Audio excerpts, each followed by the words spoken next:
আজকে আমরা এসেছি কেরানীগঞ্জ পূর্ব জাজিরা 2026 সালের ফুটবল টুর্নামেন্ট আয়োজিত। ওই টুর্নামেন্টের আজকের দুটি দল অংশগ্রহণ করেছিলেন ও দুটি দলের খেলাগুলো দেখতে এসেছি। আসসালামু আলাইকুম, আমি শ্যামল। তো সকলের কি অবস্থা, সবাই কেমন আছেন? আশা করি আল্লাহর রহমতে সকলে অনেক ভালো আছেন। আজকে যে দুটি দল অংশগ্রহণ করিবেন এবং লড়াই করবেন সেই দলটির নামটি হচ্ছে খাসমহল বালুচর দক্ষিণ পাড়া DKYC বনাম 7 স্টার। এই খেলাগুলো উপভোগ করার জন্য মাঠে চারদিকে দর্শকের ভরপুর রয়েছে। তো DKYC এই টিমটা কিন্তু আমাদের একটি টিম। তো খেলা কিন্তু শুরু হয়ে যাচ্ছে। তো এখানে কিন্তু প্লেয়ার প্রস্তুতি নিচ্ছেন খেলার জন্য। তাদের প্রস্তুতি শেষে কিন্তু লেফারি এবং দুটি দলে কিন্তু এন্ট্রির মাধ্যমে কিন্তু মাঠের ভিতর প্রবেশ করতেছিলেন। মাঠের ভিতর ঢুকে কিন্তু দুই দলে কিন্তু একত্রিত হয়ে দাঁড়িয়ে আছেন এবং আয়োজন কমিটি যারা আছেন তারা কিন্তু তাদের মাধ্যমে কিছু কথা বলতেছিলেন। তাদের কথা শেষে কিন্তু লেফারি কিন্তু খেলার রুলস গুলো তাদের বলে দিচ্ছিলেন। সকল খেলার রুলস গুলো বলে দেওয়ার পরে কিন্তু লেফারি বা শুরুতে কিন্তু ম্যাচটি শুরু হলো। এখানে খেলাটি শুরু হওয়ার পর কিন্তু দুই দলে কিন্তু পাসের মাধ্যমে কিন্তু ভালোই খেলতেছিলেন। তো ম্যাচে 2 মিনিট যাওয়ার পর কিন্তু DKYC কিন্তু একটি গোল দিয়ে ফেললেন। প্রথম গোলটি দেওয়ার পরে কিন্তু প্লেয়ারদের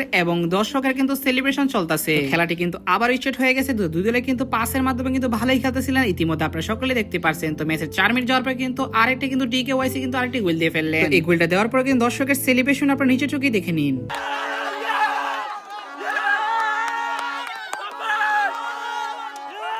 তো ইতিমধ্যে তাদের সেলিব্রেশন কিন্তু আমরা শুনতেই পেলেন এবং দেখতেই পেলেন। তো খেলাটি কিন্তু শুরু হয়ে গেছে। তো কিন্তু মাঝ মাঝে কিন্তু একটি গোল দিয়ে ফেলেন 7 স্টার। তো এখন দুটি দলে কিন্তু গোল সংখ্যা দাঁড়ায় 7 স্টার কিন্তু একটি এবং DKYC কিন্তু দুটি। এদিকে 7 স্টার থেকে কিন্তু আমরা এক গোলে কিন্তু এগিয়ে আছি। খেলাটি কিন্তু সুন্দরতম চলতেছিলেন এবং খেলা লাস্ট মুহূর্তে কিন্তু চলে এসেছেন। তখন গোল হচ্ছিল না। তো ইতিমধ্যে কিন্তু একটু পরে কিন্তু DKYC কিন্তু গোল দিয়ে ফেলেন। তৃতীয় নাম্বার গোল কিন্তু তাদের এটা। এদিকে গোল হওয়ার পর কিন্তু দর্শকের সেলিব্রেশন আর ওইদিকে মাঠের ভিতরে কিন্তু শেষদা দেখতে কিন্তু অপূর্ব সৌন্দর্য লাগতেছে। তো একটু পরে কিন্তু লেফারি বাজুটা কিন্তু ম্যাচটি শেষ হলো। এখানে তো খেলাগুলো আপনাদের কাছে কিরকম লাগছে অবশ্যই জানা যাবে না। এখানে কিন্তু দর্শকের সেলিব্রেশন চলতেছে। আর হ্যাঁ, এর মাঝে কিন্তু আরেকটা কিন্তু সেমিস্টার গোল দিয়েছিলেন। তো খেলাগুলো আপনাদের কাছে কিরকম লাগলো অবশ্যই একটু জানাবেন। আর ভিডিওটি এই পর্যন্ত, ভিডিওটি আপনাদের কাছে কিরকম লাগছে অবশ্যই জানাবেন। ভিডিওটি ভালো লাগলে অবশ্যই শেয়ার করে যাবেন।